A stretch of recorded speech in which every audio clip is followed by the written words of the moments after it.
a donc travaillé en synergie entre donc Santa Yalla, CRS, la plateforme des femmes et Caritas pour déjà faire le recensement, pour avoir des données qui allaient vraiment nous permettre de pouvoir évaluer déjà la situation sur place et en fonction de ça, pouvoir planifier cette action. L'appui est d'un montant total de 5 millions qui a pu réunir donc 10 tonnes de riz, 160 grosses de savon, 160 bouteilles d'huile de 5 litres. Donc cet appui est destiné aux communes de Oulampan et de Djibidjon.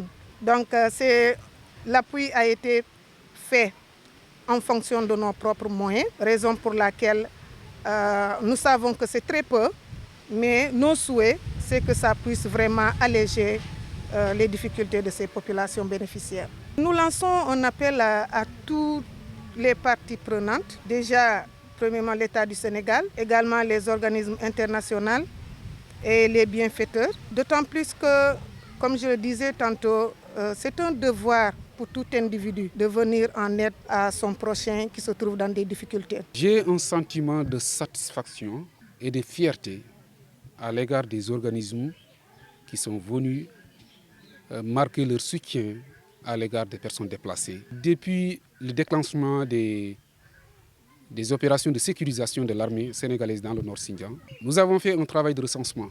Un travail de recensement qui nous a sorti actuellement, dans un premier temps, c'était 345 personnes déplacées, qui se trouvent dans les villages internes de la commune de Oulampan. Ces personnes se sont déplacées sans moyens, sans argent, sans matériel, vers les familles d'accueil. Et ces familles d'accueil ne se sont pas préparées également à recevoir ces personnes. On s'est rendu compte que c'était extrêmement difficile et compliqué pour leur prise en charge. Aujourd'hui, ce donc que nous venons de recevoir de la part de CRS, de l'Union régionale Santa Yalla, de la plateforme des femmes pour la paix en Casamance, de Caritas, constitue aujourd'hui un ouf de soulagement pour les populations déplacées. Même s'il faut préciser, même s'ils ne sont pas à 100%, ils ne peuvent pas être pris à 100%. Mais aujourd'hui, au moins je dis bien 20%, voire 30% de leurs problèmes, surtout liés à la restauration, sont pris en charge.